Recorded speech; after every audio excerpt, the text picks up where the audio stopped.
Get ready to crank up the volume because you're about to enter the realm of rebels and rock stars.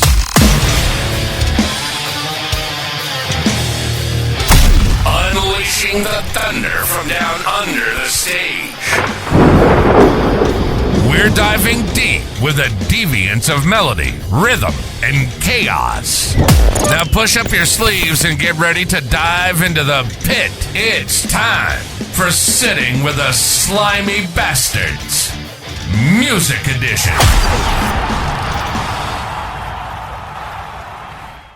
An episode of Sitting with the Slimy Bastards Music Edition here. It's kind of a little break from race in the middle of, towards the end of racing season, I should say. But I've done a couple of the music's podcasting and all that, and I was able to get my next guest finally onto the show after talking to him for quite some time. But quick shout out to the guys that helped me get around and do what I do, and that's Old Slade Pit with Adrenaline clothing line and Pit Stop Motorsports out in Rock Springs, Wyoming, and then of course Tom's fishing, guided fishing tours. And thanks, Gary. But my next guest, I've actually met and hung out with you guys quite a bit back in the day, and I'd say the late '90s, early 2000s when you guys were first signed on with Roadrunner Records. And I'm pleased to have you on to the show, Slimy Bastard podcast show tonight. And Tommy Decker, the drummer of Spineshank, and welcome to the show, man. Hey, man. Glad to be here. Thanks for having me. Yeah, so like I said, I got to hang out with you guys quite a bit, through the Midwest when you guys would come through on tours and all that. And I was actually part of the Roadrunner Street team and did a bunch of that stuff with Roadrunner and all that. So I was pretty fortunate enough to go behind the scenes and see a lot of this shit behind. And I've actually interviewed you and Johnny a couple different times. And Nice. but that was actually on the Fear Factory tour. I believe it was I want to say is Disturbed too. I think Disturbed was the headliner. Well, those are two different tours. We did a bunch of tours with both of those guys. Both those bands helped us out a lot. But so you were the road crew, so Ro, obviously.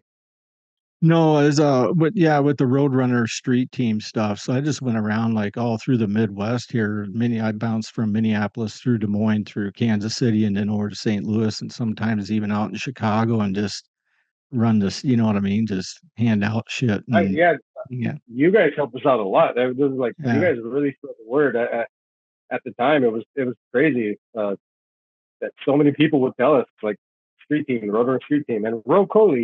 I think he was the one that ran that street team. So he's a good friend of ours, and those were good times, man. Those were good times back then. Yeah, the one who I always had direct contact in with a lot was actually Maria Gonzalez. Remember Maria? Oh yeah, love Maria. She was out here in the LA office for a long time, so we saw her all the time. She's actually the one who called us when we got nominated for a Grammy. Like, hey, you guys got nominated. Yeah, we're like, yeah, right, sure we did. But Maria. I was going to bring that up later on into this deal, but now that you did bring it up, I mean, you guys were nominated for a Grammy. What did that, like you were just saying, you're like, what? There's no way. But I mean, in all reality, and it set in, and after you look back at your career and that, there's not a lot of guys that could sit there and say, I'm a Grammy nominated band. Do you ever just think like, holy shit, I done something like that? Well, it's weird because for sure, I know a lot of guys, especially like metal guys, say that fuck a Grammy, it doesn't mean anything. But for us, we were a smaller band, and so for us it was like, wow, we actually got noticed, and it was cool. It felt good, and but of course we knew like the whole like, come on, we're up against Metallica and all these other bands. It's like we have no shot in hell. But it really was nice being like knowing that like people saw us, you know, like, hey, Right. we actually did something that people saw and took serious. But I think the the best thing about the Grammy nomination was, you know, it was like, you know, like you're saying, it's obviously a proud moment. So I tell my dad, you know, every son wants his dad's approval, and I go, hey, Dad, guess what, man? Uh, Spineshank just got nominated for a Grammy, and he goes, oh, really? How much does that pay? I'm like, it pays nothing. So, you know, even in that, you know, that moment of like Yeah. being proud, and my dad found a way to, you know, take it away from me. So, but you know, Right. it was cool, and we actually got to go to the Grammys, and Foo Fighters played, and you know, it was a cool experience. But the Yeah. thing is, Spineshank was already broken up at that time, so it was Right. sort of weird time. So Yeah. When you guys did you guys all arrive together and walk in together and all that, or because I know that is kind of in the heart of really at the start of when you guys just broke up at that time, right? yeah, I mean the three of us showed up. Johnny showed up later, but like you know, we were all everything was cool. We talked, and you know, it was a weird time for us. But when we broke up, it wasn't that bad. It was just you know, we were burned out, and Sure. I think we just needed a little bit of time apart. So it wasn't, you know, full hatred or anything. Right. You know, the very first time I met you, you guys were in a motorhome, and Oh yeah, I believe you were on the Fear Factory, and I believe it's Head PE is who it was. yeah. System of a Down and Yeah, yep, uh, that's the one. Yep. And Down.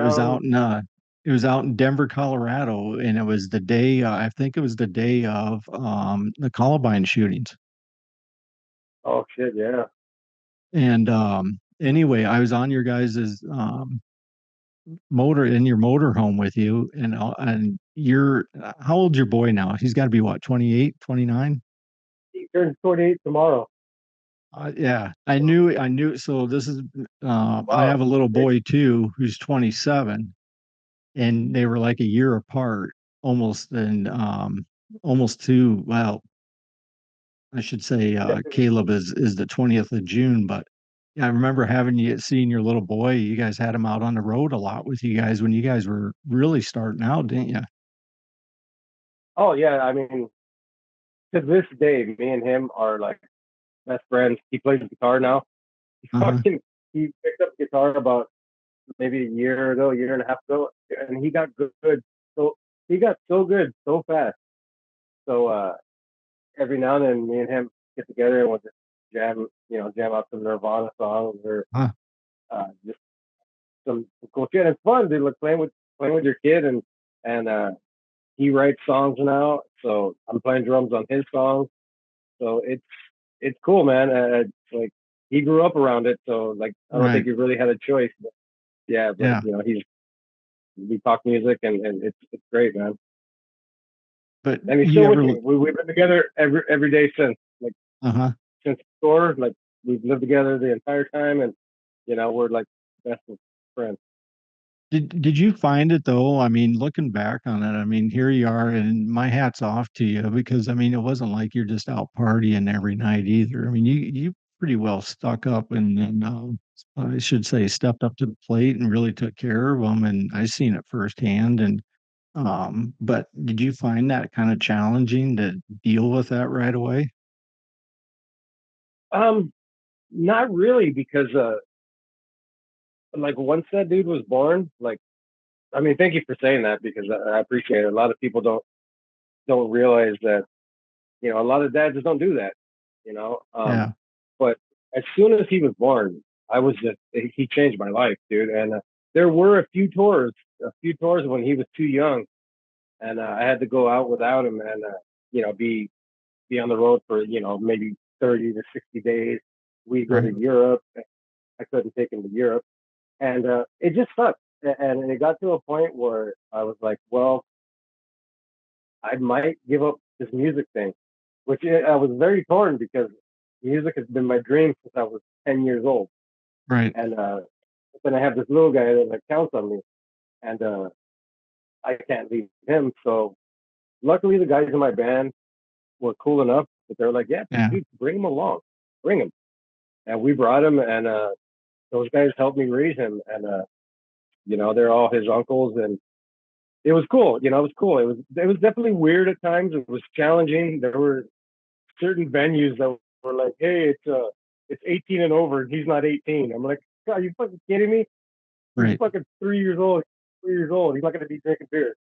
And but we'd have to like take him back out on the RV or the bus, whatever we had at the time. Yeah. And yeah, it was. I don't think I would have stayed with the band if he couldn't have come with me. So Yeah. Well, I mean, that's what I was just going to say too, because your bandmates, I mean, they were just like a second parent to them, really. I mean, they were always, in fact, I got a picture, and I'll have to dig it up. I got a picture of Mike and I and your little guy at the time. That was outside at the venue there in Denver. I'll have to dig it oh up yeah, and send it to you. it's a funny story. We're from LA, so we have Disneyland out here, and the band really was my family, and Rob was really really close, and Rob is like he's like an adult, like a child inside. He's always got like that childhood quality. Loves Yeah. video games, and he collects toys and shit like that. So me and Rob, there were times where we go to Disneyland, and we have little Tommy with us, and the thing that parents do where they're like holding the kid's hand and they're like swinging him up and down, Yeah. and so we're at Disneyland and we're doing that, and we also get on like the Peter Pan ride or some little Uh-huh. kid shit. I got tattoos, and Rob's got a shaved head and he's Uh, funky and he looks scary. And I'm like, what, Rob? It's so funny that people probably look at us and say, "Hey, look at that nice gay couple. They're not afraid to show their love and raise their child." But so I always for years I would say that like Rob was like Tommy's mom because we did all family shit like that, and right. it was cool. And Rob and Tommy would play video games together, and like you said, they really were a second family, and those guys really did help raise them. So I Yeah. was lucky. You know, like you played on the Ozfest tour. That was what, 2001 or 2000? I thought it was I 2000. can't remember either. It's one of those. I think it was 2001. Yeah.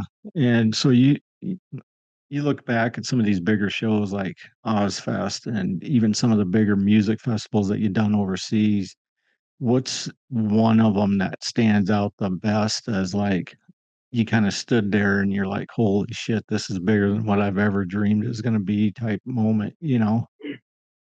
I mean, I think the thing for me, I mean, there's a lot of those moments. Um, I saw Ozzy walking around Ozfest with a bat, a framed bat in his hand. I'm like, "Dude, what the hell? Like, you can't write this shit." But to me, one of the biggest things was, I grew up, and 80s metal really, really is what started me on this journey of music. And we got to Uh, play on the same stage as Iron Maiden. So to me, that was like, wow. I used to listen to Live After Death and Peace yeah, of Mind, and I just it was like I couldn't. It was so weird that we were on the same stages as Iron Maiden. Like, what the hell, right. So that was a big one for me. Um, I don't know. I had a Nicky Six from Motley Crue. We loaned him a bass amp one time, and he was like, "Oh, you're in Spineshank, right?" I said, "Yeah." And he goes, "Hey, Spineshank kicks ass." And I was like, "Wow." When I was a kid, Motley Crue was like that Right. was one of the first Was the that I shit. ever. Yeah. Yeah, but so to have Nicky Six know who my band was and say it kicked ass was just like, you know what? That's cool. I could Yeah. end now. But It's funny that you bring up Motley Crue thing because did you guys ever do anything with Typo Negative? yeah, we one of our first tour during Height of House was a typo. Okay. Um, reason why I bring it up is actually, and you may know him, Mike Amano. Nakamano, I know the name. He was Typo's tour manager and Cold Chamber's tour manager for a while. Okay, yeah, Uh, that's why. I don't know if I've and ever met him. really, really cool guy. And I actually, how I first met him was through a best friend of mine who recently passed away. But I've always wanted to get a hold of Mike to let him know this because him and Mike were pretty close. But um, it's funny because Mike actually was Motley Crue's manager back in '94 when Crosby was singing for him. And Oh, really? yeah, so it's funny that you bring up that of Nikki Sixx of just kind of a Yeah, it's tie-in, you funny. know what I mean? I got another tie-in because one of the last, I think it was actually the last tour Spineshank did, we did with the band called Moreau. And the drummer of that band is named Ian Karabi, and it's John's son. And Oh yeah, I remember hearing about this. Were they good? yeah, they're very good. He's a good drummer, and they're super cool guys. Actually, the singer of that band is doing some mixes for me and Johnny on our new project, and just good friends. And it was a great tour. We liked them so much. We're just gonna share a bus with you guys. Just come up on our bus and like let's just tour Yeah, together. And we had a blast together. We actually got to meet John Karabi. yeah. That record, by the way, everyone gives it a lot of shit, but John Karabi, his killer voice, and I think that record's cool. No, it's funny you say this because I was my best friend. I call him Slutenhofer, but we talk about this all the time. That's probably one of the best, one of our top. Well, for me, it's my number two album of all time.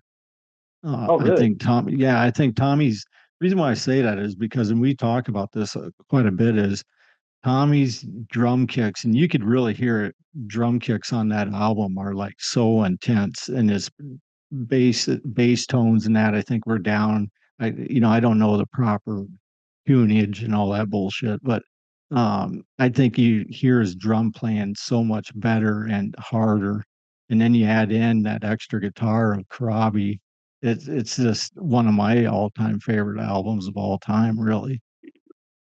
Yeah, I like it. I think just because Molly Crew was like so special to me, and for me, Molly Crew is Too Fast for Love and Shout at the Devil, and a Yeah, little bit of Theater of Pain, like half of Theater of Pain. But I think if they would have called it something else, it might have got it, it, it might have yeah. survived a little bit. But yeah, it's a good record. And Karabi, dude, his voice was just killing. Yeah. So And Tommy is the reason I play drums.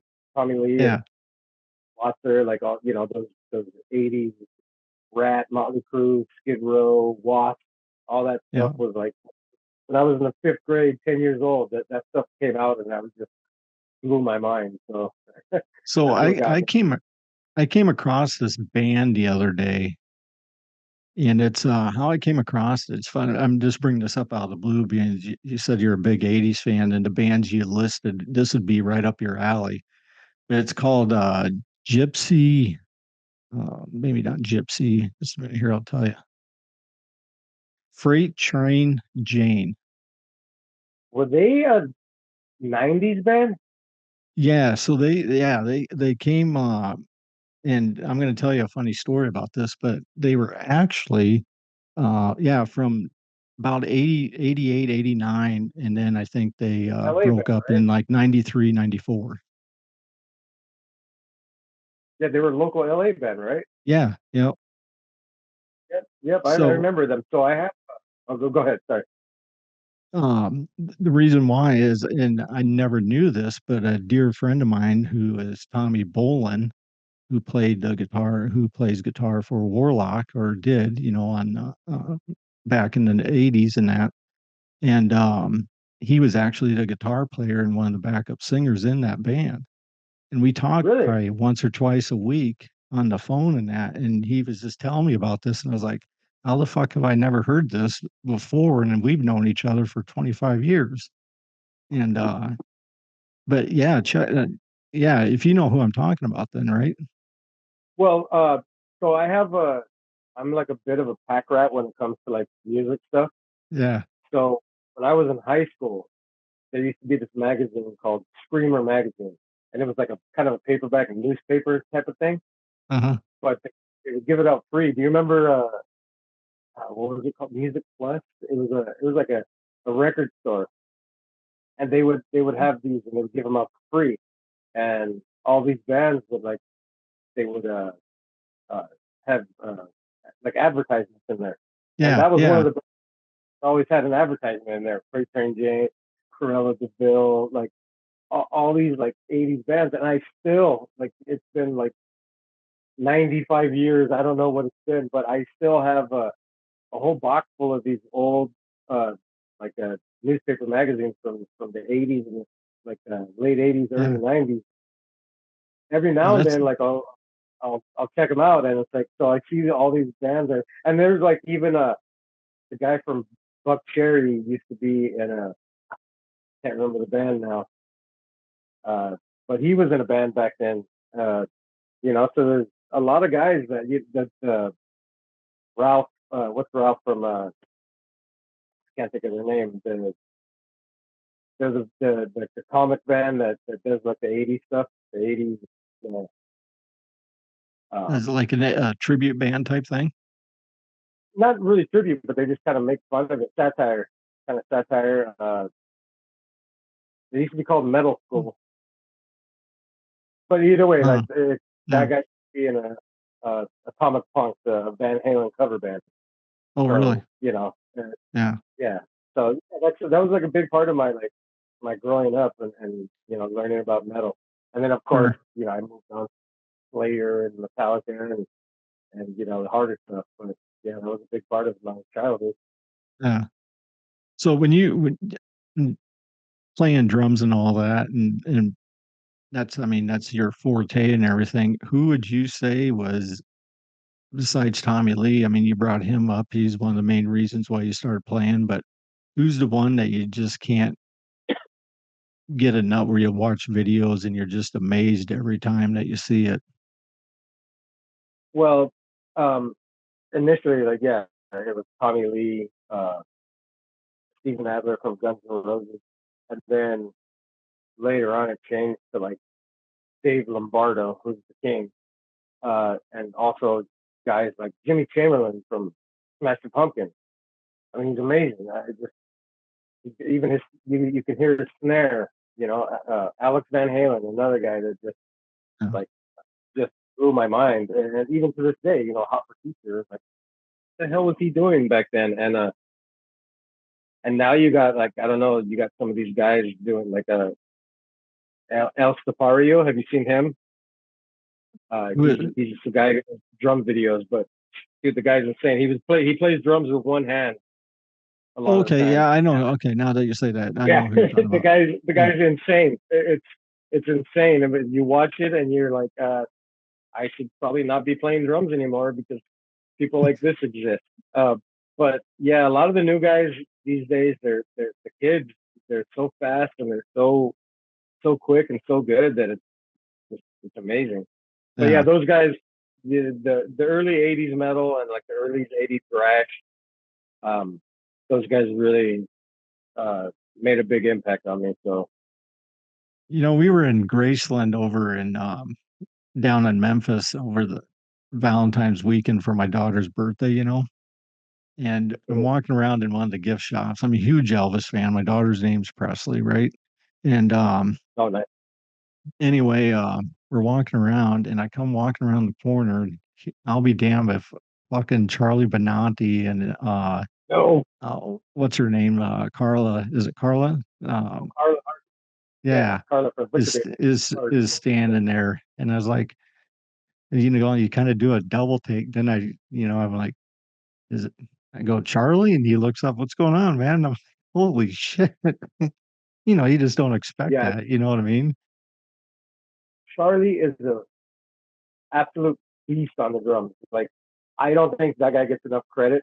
Um, he's one of my favorite drummers as well. Just so good. And then you find out that Charlie writes a lot of the Anthrax riffs and writes a lot of the songs.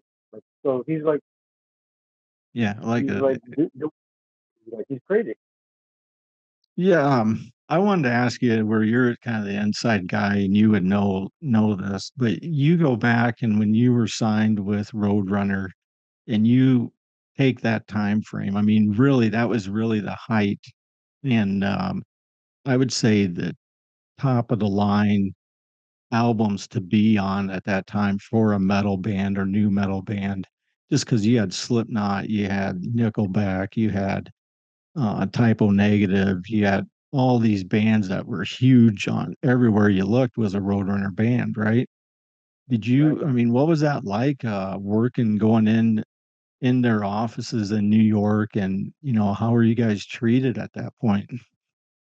Um, so there's a funny little precursor to that is that so we started off in we had a band previous to Spineshank, of which all of us but Rob were in, and I heard the Demanufacture album, Fear Factory, and I realized like, you know what, we gotta change things up. So I'm like, I'm breaking up this band and we're gonna start a new band, and rather than write a song, write our songs in a room together, just you know, exchanging riffs. Where I bought a 4-track recorder, and we would record the stuff, record the drum beats, record the riffs, and you get a different perspective on it. So it was like, okay, uh, this changes everything, and we were able to write better songs. But so during that time, I had this plan, and I told these guys, "Here's the deal: we're gonna we're gonna sign to Roadrunner. We're gonna open up the Fear Factory, and it's all gonna happen like within a year." I was a kid, and it was just hoping and Right. hoping things work out. But it actually happened. So we did our demo. We did it. We wrote the songs on a 4-track, and we went to a proper studio, recorded a few songs, and then our guitar player ended up seeing Dino from Fear Factory at a show, gave him the demo. The Cold Chamber guys ended up with the demo, and then Rob from Machine Head ended up with the demo, and they all took it to Roadrunner. So when I was younger, the label that I wanted to be on was always like Roadrunner. It has to be Roadrunner. Right. Fear Factory, they had Machine Head, Typo Negative, Deicide. They had everyone. They had all of Right. the cool at the time. Sepultura. Sepultura, legend. And Yeah.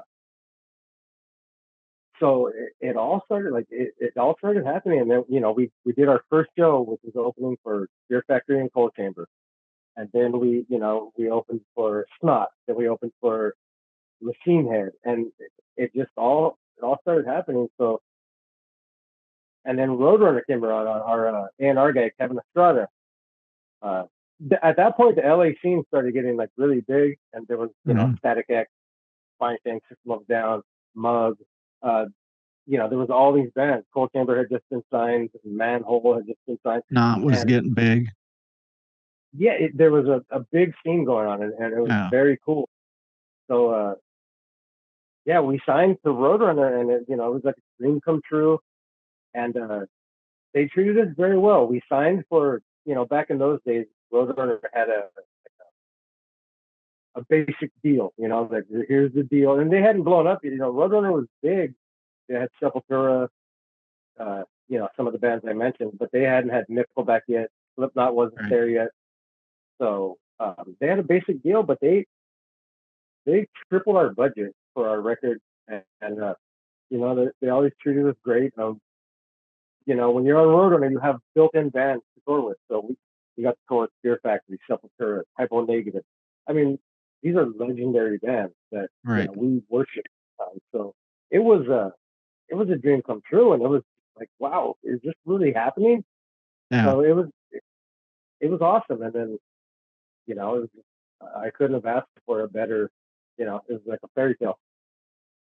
Yeah. And when you now that you sit there and you kinda look back at it, it's just like, "Holy shit," like, I accomplished more than what I ever accomplished, and then you look back, I mean, does it ever like, you go back and even, some of your old footages and everything, I mean, there's gotta be some wild times of that, I mean, because I know you guys Oh, recorded a lot of shit.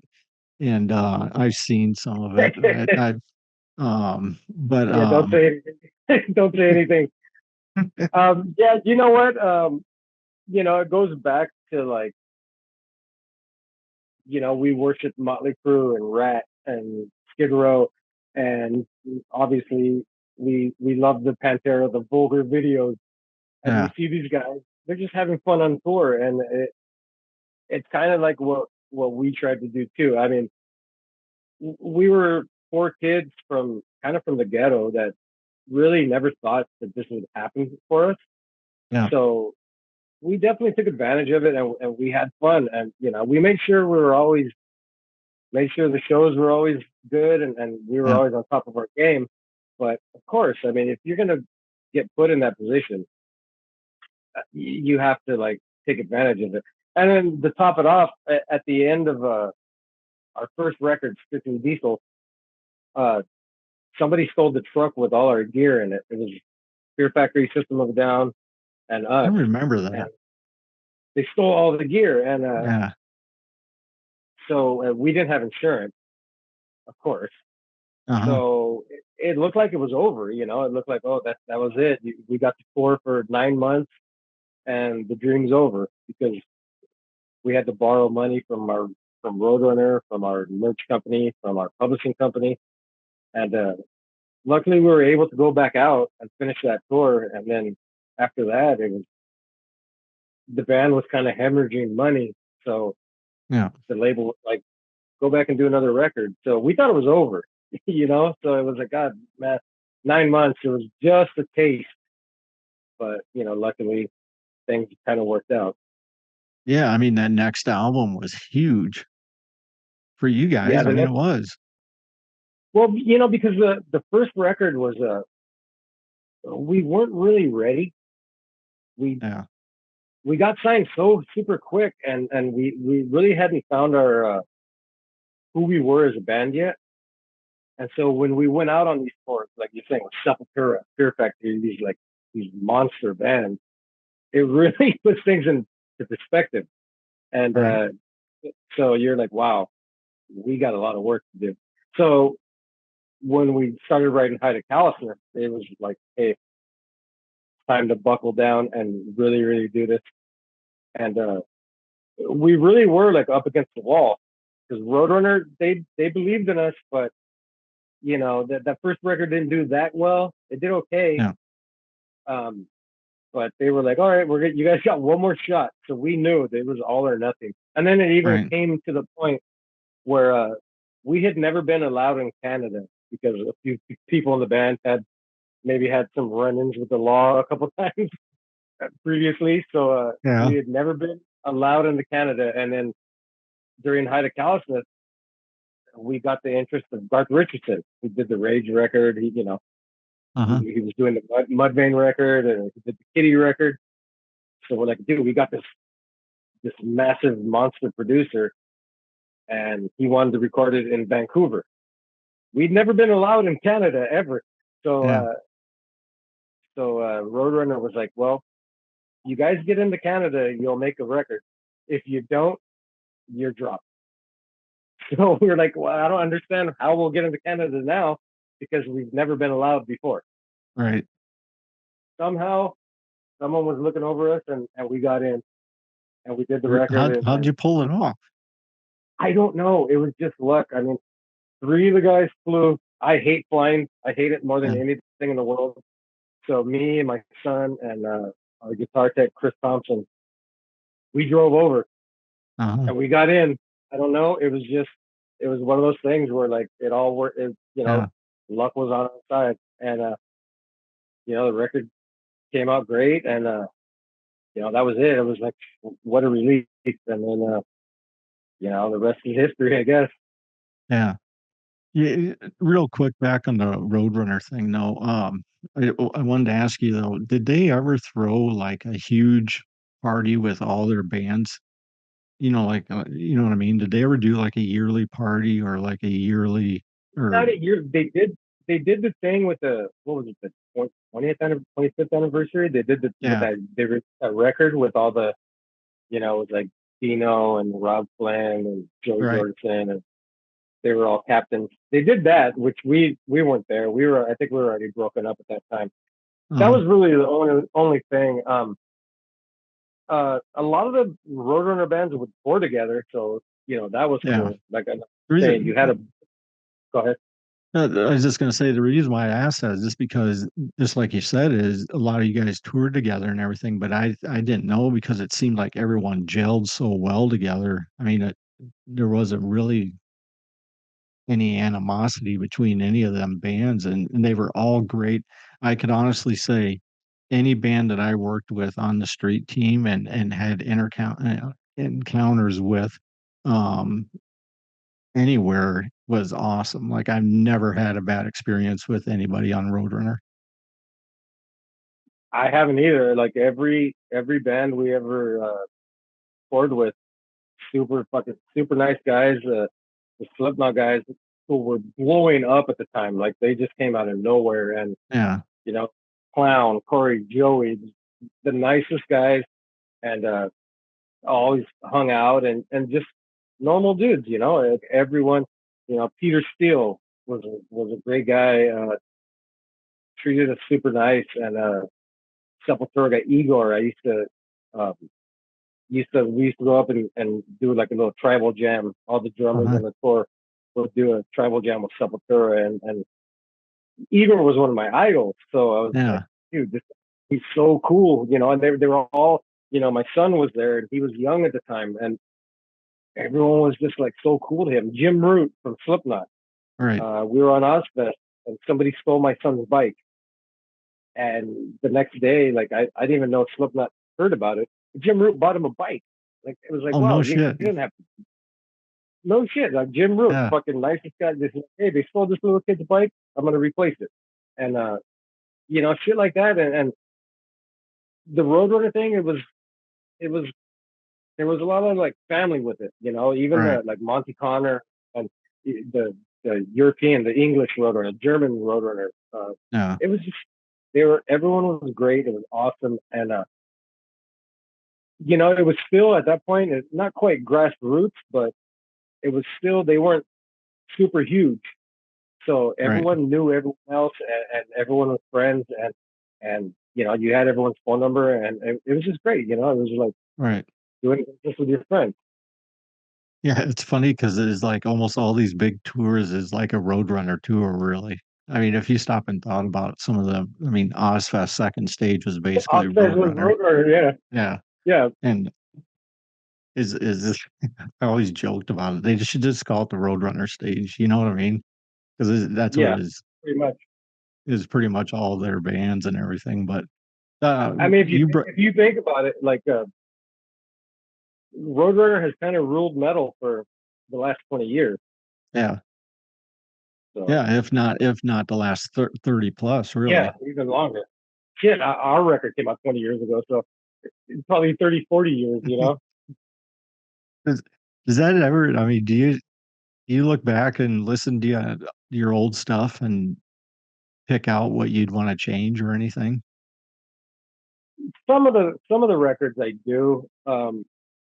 Some of them I've gotten to the point, like I think with Hide of Callousness, I think, I mean, at the time I was like, I would change this, I would change that, I would change it. That's too slow, that's too fast. This is, I hate the way he says that word. But looking Oh, back at it now and kind of seeing the impact that it's made, because it's gotten bigger than what I ever thought it would be, and the fact that it's lasted this long. yeah, People still, I still get messages every single day from people that still love that record, and it still means something to them. And it's 25 years old. right. Like, uh, in the 80s, a 25-year record was, that was from the 65 or whatever. My Yeah, math probably, but it seemed like a lifetime. yeah, And for this record to still be like seem relevant, it's crazy to me. So some on that record particularly, just because it made such an impact and changed our life so much. um I think I'd leave that record exactly as it is. um the other, Strictly Diesel, we weren't, like I said, we weren't ready, but mhm, I think that record needed to happen in order for us to become the band we did. And then Self-Destruct the Pattern, there was a lot going on during that record. I think it's a great record. I think we progressed musically, technically, and the playing and the writing was better. Uh, but as a band, we weren't 100% gelling. There was a lot Right. of we had been on the road for a long time, and we're kind of burned out. And so, but and then there's a record after that, Anger, Denial, Acceptance, that wasn't on Roadrunner. I think that's a good record, but I would change a lot of things about it. Uh-huh. But Oh, go ahead. no, go ahead. Um, one of my favorite cover songs that, I mean, when I talk about cover songs, I'm talking all time people that's covered songs of just whatever band, whatever. But you guys rank right up there. One of my top songs that you guys did was While My Guitar Gently Weeps. Uh, uh, why did you guys, I don't think you guys ever did a video for that or anything, did you? No, we never did. It was we started playing it. We never played it live either. We started playing it at the end on the last couple tours we did. Uh-huh. Um, but that was it. We love the Beatles, Yeah. so we're like, let's take a song and try to make it our own. I'm glad you say you like it because it's 50-50 with that song. Some people like send death threats, like, how dare Oh, you? no kidding. Yeah, how dare you touch the sacred Beatles and ruin it? And I get it. Yeah. But we just thought, if you're gonna do a cover song, you got to put your own stamp on it. And Right. then later on, it never got finished. But we did do a cover of "Happiness Is a Warm Gun," Oh, and it really? was coming out really cool. Yeah, it sounded kind of like Typo Negative, Uh-huh. but it was really heavy. We never finished it. The band broke up finally, so it never got released. But yeah, that was kind of cool. Did you We love the save any Beatles. of all that? So if you guys decide to amp up anytime soon, that you guys could pick up from what you guys had? It might be on a hard drive somewhere. The music's done. Just Johnny Hmm. never did the vocals, so but Okay. it might be on a hard drive somewhere from years ago. But I don't know. I don't see it happening. But it was kind of cool, and Yeah. we were gonna. Another funny story is that on our first record, uh, we were on our first floor with Fear Factory, and a guy came up to me. I guess he had read the liner notes on Strictly Diesel, and he goes, "So he's like, you're the second to the last guy on the. I got everyone's autograph. I got Johnny, I got Rob, I got Mike, and I just got you. Now all I need is George Harrison." I'm like, dude, are you kidding me? I don't Yeah. think George is here. I don't think George is here, but yeah, he thought we had written the song, so pretty funny. And did he know? I mean, was he being like, was he Oh, like a I mean, George? I guess He had no idea who George Harrison even was. no, he didn't. He like Okay. at that Yeah. time, if you remember, all the bands during that period were doing like '80s new wave covers, Yeah. Yeah. and they tried to make us do one, and we were like, screw that. We're gonna do the Beatles. We're gonna do Yeah. that. We're gonna, I thought and I honestly that's why I say it's one of my top favorite cover thank you, songs that thank was you. ever done because just the bass in that is, I think, incredible. That's what sets that whole song off. Yeah, And I mean, I love the cover. It's so fun to play live. Actually, when we play it live, we took all the electronics out and we just play it like we kind of play our version, but kind of like punk rock, just like no electronics, no click, nothing like that. And I it's just think fun. I think even Johnny's screams in it are just spot on too. I mean, that's why I think just talking about it, honestly, I get goosebumps just because I could hear him singing it, and that's I thought, and I'm not saying that just because you're here on my show or anything. I've always loved that I cover appreciate it, but song. So like I said, some people are very, very upset with us for that. I've even read on websites like the worst Beatles covers of all time, and it oh, makes the no top kidding. 10. Yeah, Yeah, oh it's fuck, fine. I you know, get it. yeah. Yeah, You know, if we I were just remember right, I think at that time when you guys did that, talking to you guys, wasn't it Michael Jackson owned the rights at that time of that yeah, I song, think right? so. And I So think that's when he first just recently acquired them or something. well, I did should say real he? quick. I think Michael only owns the Lennon McCartney stuff, and that was Is that what it was? Harrison. I remember, I thought it was something about that, but I thought I remember one of you guys talking about how, because you guys didn't know if you were able to release it or not because of, um, if Michael just, if he was going to let you guys release it, then it came through kind of at the last minute or there's some weird Yeah, story or something. I think it was hard to get the rights and get it approved. I mean, and what we've always wondered was, hey, do you think George actually heard it? And he's Oh, like, what is yeah. this? What is this rubbish? This is garbage. But you know, hey, we liked it. We're paying our homage and our tribute to the Beatles, and it was Yeah. fun for us to play. So, and you know what? Fuck it. We always did whatever we wanted. I'm Right. sorry. Can I say fuck on here? Or, Yeah. I don't care. I've been swearing. So you're all right. yeah, So, you know, we just we love the song. Me and Johnny had talked about it since we were young kids. You know, Johnny always had the idea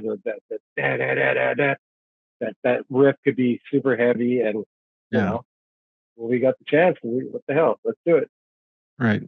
What you said that they wanted you to do like an 80s punk cover or whatever. Was that the label that came to you and said that they preferred you to do that or?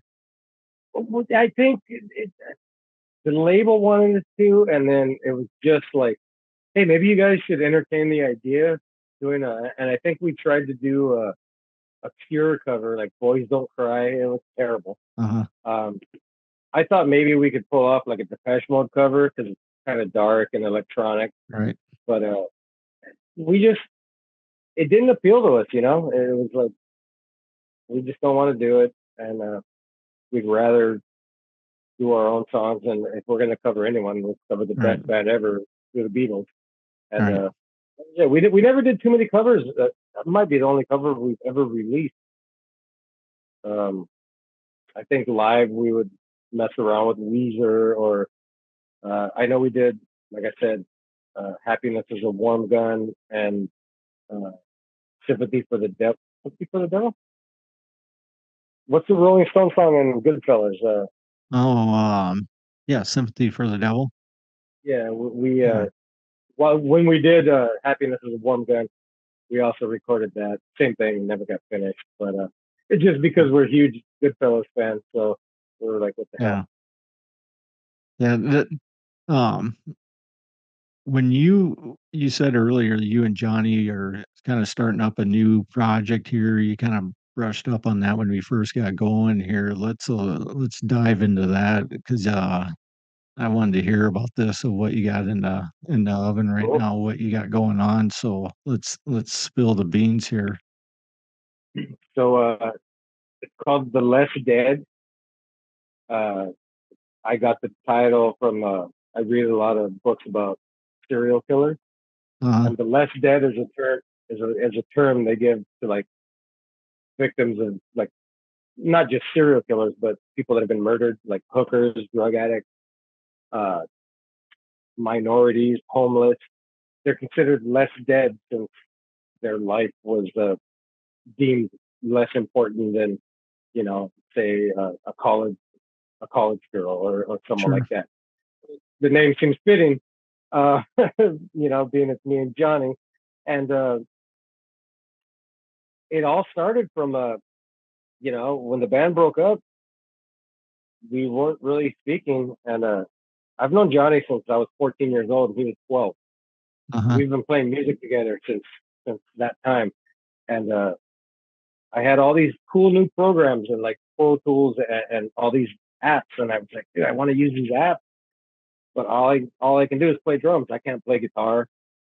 So me and Johnny had started talking again. I said, send me some riffs, dude, just for fun. And so we started doing that, and just he's in Seattle or Portland. I'm sorry, he's in Portland, and I'm here in LA, Uh-huh. and we just were sending files back and forth, and it started getting really cool. Like, hey, these are cool songs, and So then at this point, we're doing stuff like Foo Fighters, Weezer type stuff, not anything metal, nothing heavy, just, Right. Just playing around, having fun, two friends Right. writing music together.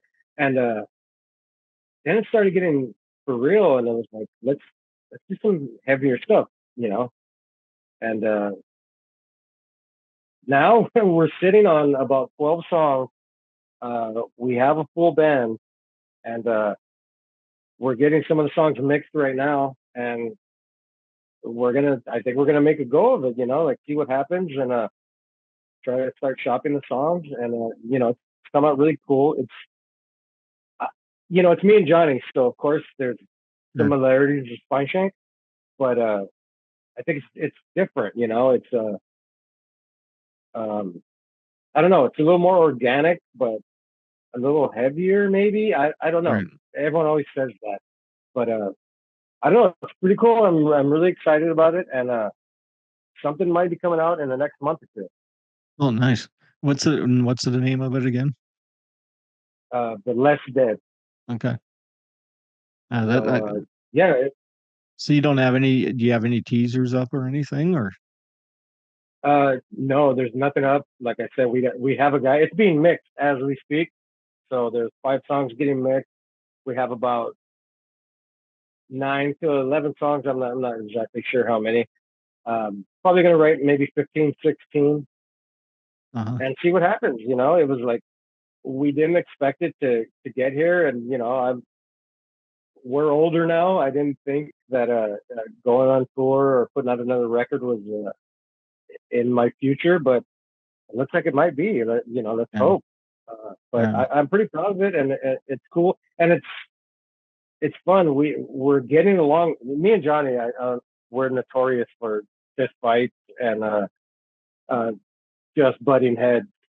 yeah. So I don't mean we're to getting, laugh. Because I've just seen. You know what I mean? But even like the guys at yeah. Cold Chamber, same bullshit. You know Oh what I yeah. mean? So I know what you're talking about. So Well, when you live in a bus or you're on a plane and you're just sure. with these smelly dudes all the time, and like 3 other dudes that you're essentially married to, Yeah, at times, it gets a little crazy. And me and Johnny, you know, since he was 12 and I was 14, that's a long time. yeah, So, uh, but I think we have we found a newfound respect for each other, and maybe it's because he's in Portland and I'm in LA, so yeah, we can't physically punch each other, but we're just getting along great, and the music's coming out awesome, and it's easy. It's easier than it's ever been, and there's no pressure. We're doing it for the love of music, and sure, anything that you have to do becomes a job. And Spineshank, as much as I loved it, it became a job, and playing those same 15 songs every night was it gets tiresome. yeah, And it's like, hey guys, you guys have to put out a record on this date, so you have to write 12 songs by this time. It's not exactly, inspiring. yeah, So right now that we're just doing it, it's just the 2 of us. Really, we have 2 other guys now, but it started off just the 2 of us, and we're doing it just for the love of it, and it really does feel different. It feels like it did when we were kids. So sure. I'm So excited about who's the other 2 guys then, if you can say or We got a guy named Ryan playing guitar, Ryan Reddy, and then another guy named Nate playing bass and singing. His voice is very similar to Johnny, so it's going to be cool because we've never had, we always had Rob and Spineshank, who had great backing vocals. One of uh-huh. my favorite screams of all time. This guy Nate, he sings and he's like in the same tonal range as Johnny, so these guys are like kind of working off each other. It's not Yeah, quite 2 lead singers, but we got another guy that can sing lead, so it opens up so many possibilities. So sure. Yeah, I can't wait it's to hear exciting. it. Yeah, it's like I said, I think something's going to be out by next month, at least a Oh, song or 2. nice. Then what's your plans then with that? You said are you thinking of taking it out on the road? Is that something that you Uh, guys are? yeah, it's kind of one of these things where see what happens. You know, there's a we've been in the game long enough that it's like nothing's promised to you, nothing is Yeah. guaranteed. So it's like we know we're proud of these songs, and we think there's something to them. So and the people that have heard them, like people that have been involved with Spineshank throughout the years, uh, they seem impressed, and they're like, "Hey, this is some good stuff. I want to be a part of it." Hmm. So yeah, I'm hoping that we either get a deal or release the stuff somehow, and yeah, getting on the road, doing some shows would be very cool after all these years. It's like Yeah. what we love doing. So Speaking of going back out on the road, is that something that would ever? I mean, you guys kind of did it back. What was it, about 10 years ago or so that you guys had Spine yeah. Shank out on the road? But is that something that would ever happen again? Has that ever been talked about, of just doing like not doing a record or anything like that, but just going out and doing a couple, say 5 or 6 festivals in a year and just calling it a day? Well, it almost just happened. Um, if there was going to be three of us, three of the original guys, I would do it. So we got very close to doing some stuff, some festivals, Huh? but it just in the end, it didn't feel exactly right.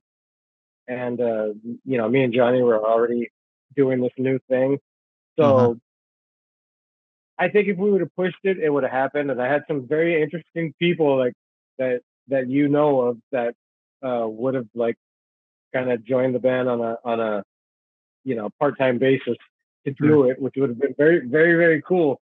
Uh-huh. But in the end, it just to me it felt like we already have this new stuff we're working on. Let's just Right. move forward. Maybe in the future, who knows? I mean, there does seem to be some interest for Spineshank shows, which it blows me away. But Yeah. you never know. It could happen. I don't think it'd be all four of us, but if I can get the three of us, then yeah, that'd be very Right. cool. I think the resurgence of what you're seeing too is just to help with like TikTok and some of the social media stuff that could use music stuff as back fillers, you know what I mean? So Yeah, then yeah, for sure. I mean, and then you Deftones, got guys. Deftones, What's yeah, that? Deftones blowing up on Yeah. TikTok, and it's like they've been great for all these years, and now all these like young kids are like, "Hey, you ever heard of Deftones?" I'm like, "Yeah, I have heard of them."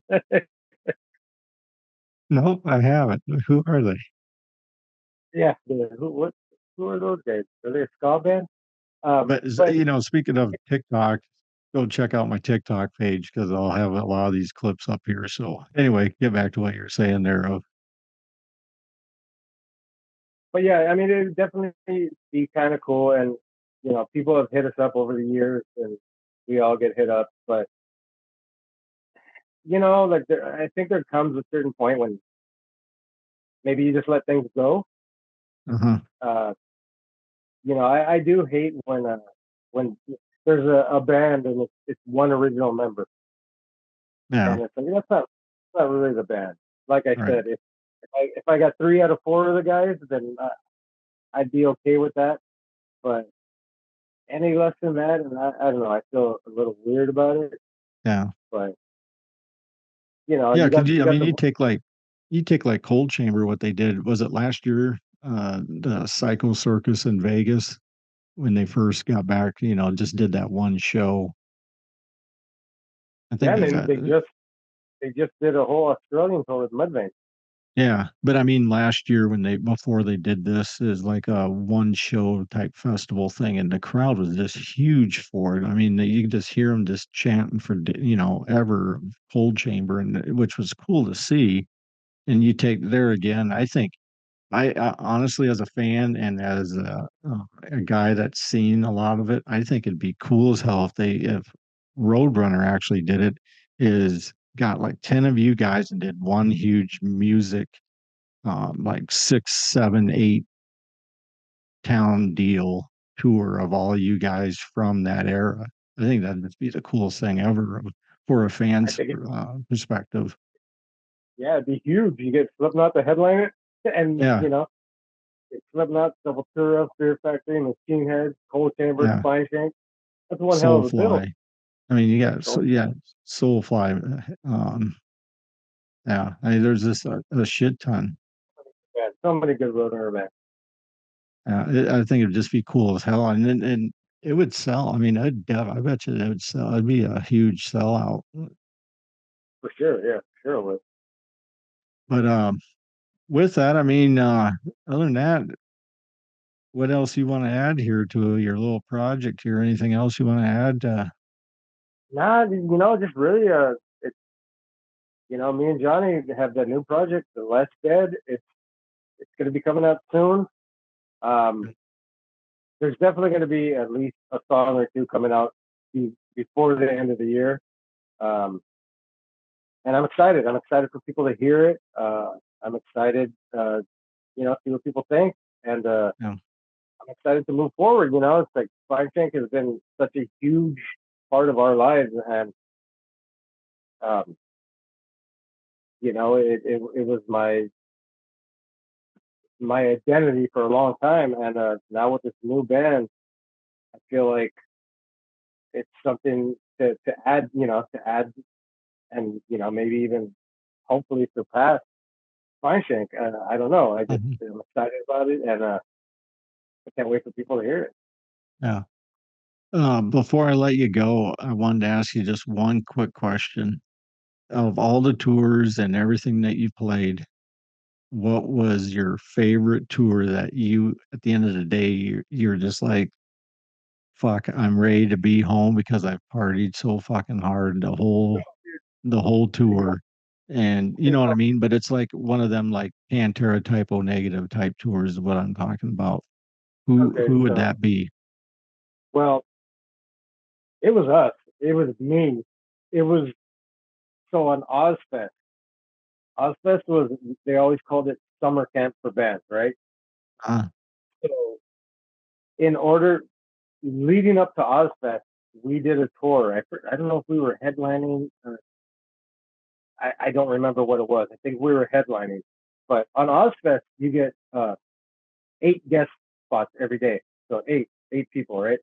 uh-huh. Family, friends, whatever you want. Only eight. Because this is what a loser I am. So every city that we played before Ozfest, it was like Ozfest was about 2 months away. I told these guys, I was like, hey, they came to our show. I go, I'll tell you something. We're playing Ozfest. Give me your name and phone number, what city you're in, and I'll call you when we're about to hit there. And if you bring us 2 cases of beer, a gallon of vodka, and a gallon of whiskey, I will get you 2 passes to Ozfest. So, so every day on Ozfest, I had 8 people bringing 2 cases of beer, 60 cases of beer altogether, and 8 gallons of whiskey, 8 gallons of vodka every single day on Ozfest. And without fail, every single day, 8 people brought them. So the Spineshank bus was a fucking huge party, like to say the least, because Yeah. on Ozfest you get a case of beer and a case of water. So leading up to Ozfest, we were just stockpiling all this alcohol, and because we were like, it's Ozfest, it's going to be the greatest thing. Right. And then all the other bands caught on to like, hey, dude, those guys always have booze, so go over to the Spineshank bus. So our bus was And then the word got out of what you're doing.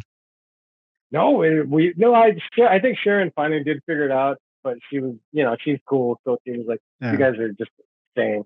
But we were young, and it was Ozfest. It was like our dream come true to be on that tour. So it was fun though, and all the bands, it kind of united all the bands, and everyone came over to have a beer with us, and there were barbecues, and it was Yeah. just it was a time of my life. So that Ozfest was the most fun, and the best part of it was we were supposed to start the day after LA, our hometown, Uh-huh. but somebody got sick.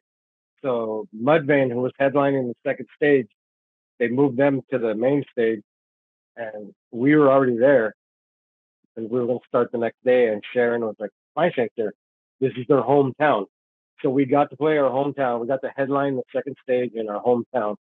Oh, cool. And nobody knew until we dropped our backdrop, and the same thing, like you said, with the cold chamber, the whole Yeah. fucking crowd Yeah. lit up, and it was like one of the coolest moments I've had in music.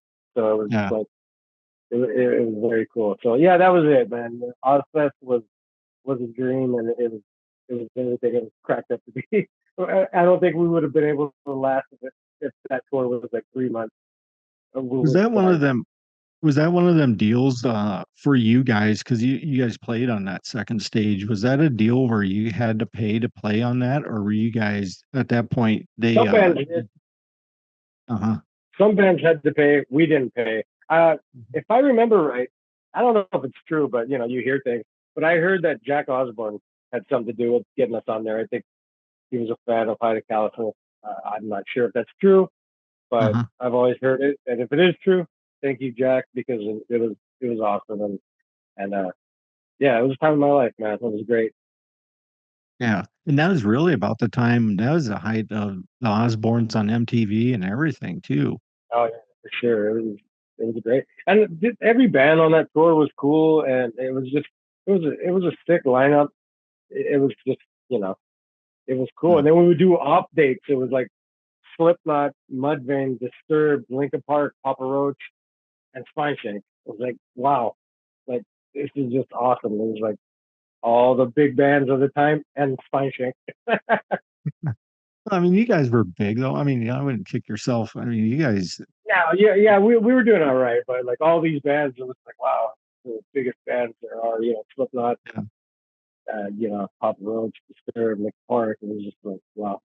It was just cool. It was cool to be in the conversation with those guys and be a part of that group. You know, You got to have video footage from a lot of that, don't you? we do. I don't have the camera. It was like I think we had a high eight camera at the time, so I got to buy another high eight camera. I got a bunch of Uh-huh. tapes. I don't even know what's on there. So I've been That may looking at a scare high you. eight camera. Yeah, it might. That's why I'm afraid. But it was definitely fun. It was like time of my life. I was on tour with all my best friends. My son was there Yeah. playing music. I mean, what could be better? That'd be kind of a cool thing to go through them tapes and then even do a release of it, to do like the release on digital or whatever, you know what I mean? Yeah, You got all Head that. PE did so. Head PE just did something like that Oh, where really? the guitar player Chad. It's on YouTube. Chad just went through it. Fine Shank's all over it. Um, but yeah, they did. He just found a bunch of tapes, and I think he took a year or so and went through it and just released a bunch of footage, a bunch of cool like unreleased shows and backstage stuff, and tour bus stuff. Uh, It's really cool. It's a fun watch. what's the name of it? I don't know. Just look up Head PE or Chad Benecos. Um, Yeah. it's on YouTube. Yeah, I'll have to look it up. Yeah, it came out this year. I think it was this year or maybe Okay. early last year, but it's Yeah. I think it's a couple of hours of it. It's really cool. Yeah.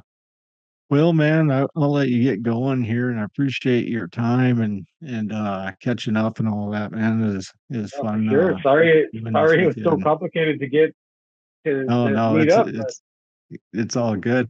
I found this here of this is actually your old drum head oh shit, with is there with is there blood on it? no, I don't know. There's no but yeah, it's just Nice, um that's but yeah, cool. I You could had it probably all signed and all that of what's that? you probably get $6 for that on eBay. No, actually, I'm like you, I save all that shit because you're such a huge fan and appreciate talents and all that. And if, like I said, if Cool. you're close to music and follow it, it means something. But I just Yeah, that's saved all that shit just because it's such a cool time of my that. I've been pretty fortunate of to meet some of the biggest names in the industry at the time and hang out and do stuff and um, take them in the car and just spend time behind the scenes and um, it's just cool stories and to have that memento is that's why I saved it. So yeah, That's awesome. I'm glad you still have it. You know, a lot of people may take stuff like that and throw it away, but it's cool that it means something to you. And like you said, I don't care what anyone says. You know, you say new metal, whatever. That was a very cool time in metal and music, and there was a lot of bands that made a huge impact, and that oh, time was absolutely. Yeah. it was very important. Yeah. And I honestly, I think you could take every decade and what's your favorite genre of metal and all that. I mean, yeah, like me, I'm Typo Negative is one of my all-time favorite bands. I've not shied away from that. I mean, my son's middle name's after Peter Steele, and Oh, really? but yeah, and but then I'm a huge Elvis fan, and then I'm into everything though. I'll listen to Tommy James and the Shondells one day, or I'll be listening to Sepultura or Death Angel. I've been listening to the new Exodus. Have you heard the new Exodus, by the way? The new what? Have you remember the band Exodus? Oh, Exodus. Yeah, of course. Yeah. No, I haven't heard the Um, new one. oh, fuck, it's awesome. Like it's a great album. Um, yeah, it's really, really good. Been into Yeah, that really. it's crazy because I mean, you sound like me. I just eclectic taste in music, like anywhere from Elliott Smith to Napalm Death, and Yeah, all the stuff in between. And, the Beatles, all the stuff from the past. And my son, he's getting there now too, and he yeah, appreciates all this like Oasis and Nirvana, and he loves the Beatles and these new Static yeah, Dress. Have you heard them? Under Oath. There's just so much good music, and it's like from sad and acoustic to just noisy and you know right. crazy. It's so much. There's too much out there to ever even hear it all. Yeah. But yeah, yeah. And also too, check out that Freight Train James though. Or Freight Yeah, Train I'm gonna Jane. check that out Sorry. because Freight Train Jane. I remember I Yeah, remember them. it's a very, very good stuff. And there's a lot of it. It's on it's only on YouTube from what I found, but it's awesome stuff. But anyway, Tommy, again, thanks for your time and enjoyed having you on. It's good catching up to you, and hopefully soon you're out on the road and I could catch up with you in person and maybe have a couple of beers or whatever. But Sounds good, again, man. thanks for Yeah, the time and all that. And until next time, toodaloo, buckaroo.